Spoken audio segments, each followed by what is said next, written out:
Hello, hello. It is that time. I'm going to read from Lee Strobel, and we're going to start this series. Before I start, I want to say I did not write this. The words that I'm going to read from are not mine. I am not attempting to copyright anything or claim it as mine. That is in this book. The Case for the Real Jesus. This is Lee Strobel's work. And my comments are not those of the people in the book. And I'm doing this for the purpose of edification of the body and those who do not know the Lord. Now, with that said, this is the contemporary. We're going to hit this hard. This particular video may be a little bit long because I want to jump in and get some basics down before I start hacking the thing to pieces, because I have to read it in portions. It's 30 pages long. So I'm up to a minute here. Maybe I'll push for a half hour. I don't know. We'll see. All right. So this is it. This is the big one. Jesus was an imposter who failed to fulfill the messianic prophecies. We're going to go over this. This is a quote from comedian and rabbi Jackie Mason.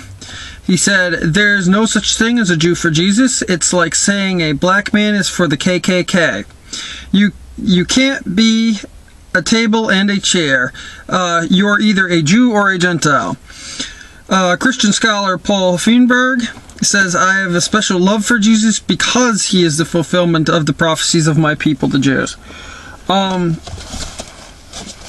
Right, I'm gonna read, and y'all can sit back and get some popcorn and your hot chocolate or coffee or some Dunkin' Donuts, wherever you want to do it. You be on a cell phone, you be wherever you may be, and let's enjoy. The response has been volcanic. For the leader of an organization with such an incendiary name, David Brickner of Jews for Jesus is soft-spoken and mild-mannered, and if anything, his assessment of what occurred in New York City during the summer of 2006 might actually be an understatement. In a month-long evangelistic campaign, Brickner led 200 missionaries through all 5 boroughs of the city that has the largest Jewish population outside of Israel. They mailed 8,000 Yiddish copies of the Jesus film to Hasidic homes, distributed 1 million tracts, and plastered advertisements in subway stations and newspapers. "We're saying Jesus is the Messiah of Israel," said Brickner. What could be more Jewish? Volcanic. To say the least, the reaction was emotional for many. "Jews for Jesus hit town and find a tough crowd," said the headline in the New York Times. Letters.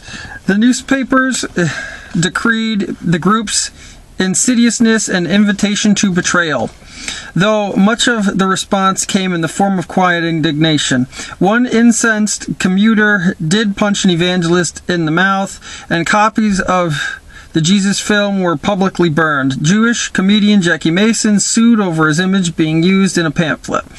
In opposition, the campaign, a counter-missionary organization called Jews for Judaism, stationed its own volunteers close to Brickner's evangelists, and even staffed a toll-free hotline for family members wanting to bring back a relative who decided to follow Jesus. "Someone is trying to get you to betray not just your religion, but your parents and your grandparents," warned David Berger, if I pronounced that right. Forgive me if I'm not pronouncing some of this right. Professor of religion at Brooklyn College, Scott Hillman, head of Jews for Judaism's counter effort, said Judaism has been around for 3,500 years. Surely we have an answer for any question that could arise. In his own understatement, Rabbi Joshua Waxman wrote, "Jews for Jesus push a lot of people's buttons. For him, the issues are straightforward. Couldn't you be Jewish and believe in Jesus? The answer is no." One conviction that unites many Jewish and Christian scholars is that the Tanakh,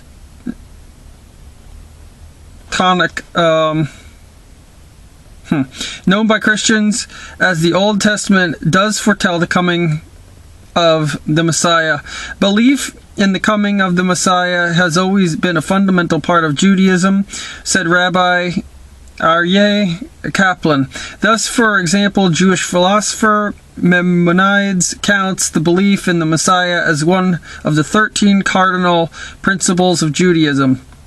It is a concept that is repeated again and again throughout the length and breadth of Jewish literature.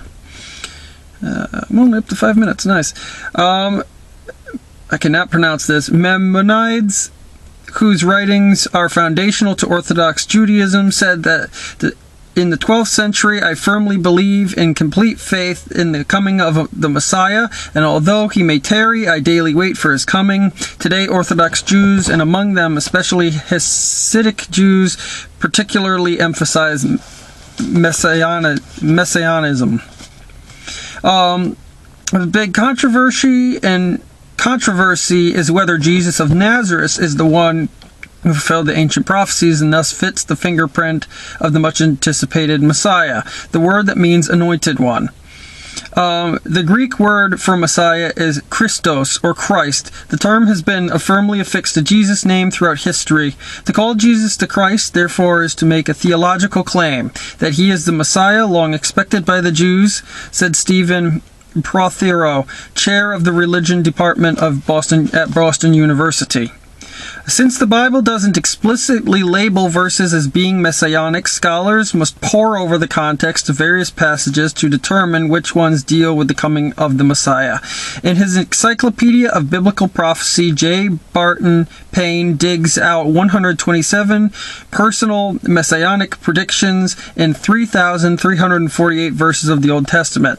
In addition, there are 456 Old Testament passages cited in some 558 rabbinic writings that refer to the Messiah and the Messianic times. If these predictions really did come true in Jesus of Nazareth, the implications are enormous for everyone, not just those with a Jewish background. First, this would confirm the supernatural nature of the Bible, since the odds of fulfilling so many ancient prophecies by mere chance would be mathematically prohibitive. The Bible is the only book in the world that has precise, specific predictions that were made hundreds of years in advance and that were literally fulfilled, said eminent Christian apologist Norman Geisler. And that would mean that the Bible has credentials that are absent from the Quran of Islam, the Upanishads, and Bhagavad Gita of Vedanta Hinduism, the Book of Mormon, and all other religious texts. Second, if Jesus, and only Jesus, fulfilled these ancient forecasts, then this would be a definitive affirmation of his identity as the one sent by God to be the Savior of Israel and the world. Of course, the reverse is equally significant. Jesus said in Luke chapter 24, verse 44, "Everything must be fulfilled that is written about me in the law of Moses, the prophets, and the Psalms."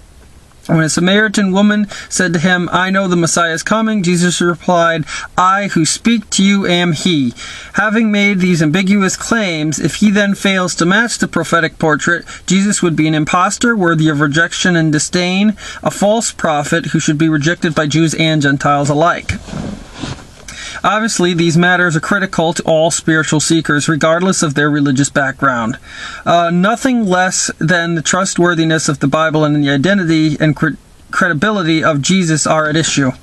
So it's not surprising that disputes over the prophecies have raged for centuries, from university classrooms to scholarly books, and to the sweltering subways of New York City, where dueling ads clashed over whether Jesus should be embraced by Jews searching for their Messiah. Few religious topics engender as much passion. I once moderated a debate in which a respected rabbi angrily denounced Brickner as being a spiritual Nazi for trying to convince Jews to follow Jesus. And as the number of Messianic Jews increases in both the U.S. and Israel, with estimates ranging from 120,000 to twice that figure and higher, the dispute continues to grow. Indeed, both sides seem to have become more adamant in the last few years. Could Jesus really have been the Christ? What happens when emotions subside and the evidence is systematically examined? How strong is the case for Jesus the Messiah, and can it withstand the most potent objections of those who deny that he was described in prophecies dating back hundreds of years before his birth in Bethlehem? We're making good time here. We're at 10 minutes, so I may just cut this off at 15 minutes. Everything Christian. Now here's the statement we're going to research now. Everything Christians claim is false.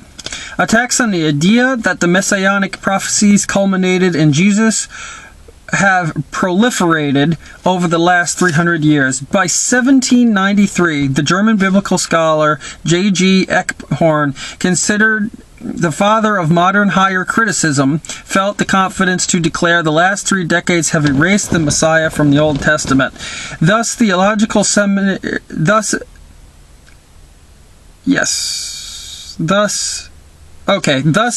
said Old Testament Professor Walter C. Kaiser Jr. of Gordon Conwell Theological Seminary. The 18th century began a long debate, which has continued to this very hour, about the apologetic argument from prophecy for the Messiah.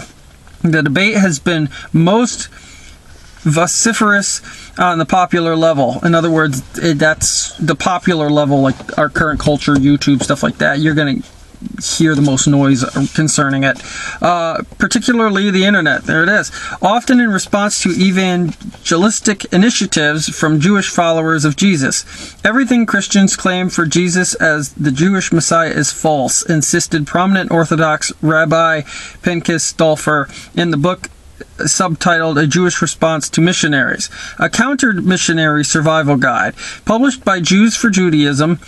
Said Christians may claim there are over 300 biblical proofs for their position. A careful examination of these passages in context will immediately refute their presentation. As for the proof texts used by Christians to argue for Jesus' messianic credentials, they are based on circular reasoning, quoting verses out of context, and mistranslation. Now remember, the thing I'm reading, this is me making a comment, the thing I'm reading is touching both sides of this argument. You're going to hear things that both sides will find offensive, but we're going to go into this. Kaplan, another Orthodox rabbi, was especially blunt. What can a Jew lose by embracing Christianity, he asked. The answer is everything, he added. The Jews had one major objection to the Christian Messiah, and that was the fact that he had been unsuccessful. Judaism had always taught that the Messiah would redeem Israel in a political sense, and Jesus had failed to accomplish this. Instead, he had been scourged and humiliated like a common rebel, and finally crucified along with 2 ordinary thieves. How could the career of Jesus be reconciled with the glorious picture of the Messiah as taught by the prophets of Israel? The early Christians faced this dilemma, and in justifying Jesus as the Messiah, radically altered the entire concept. I may have to go into like 20 minutes here. I'm gonna really try not to push more than that.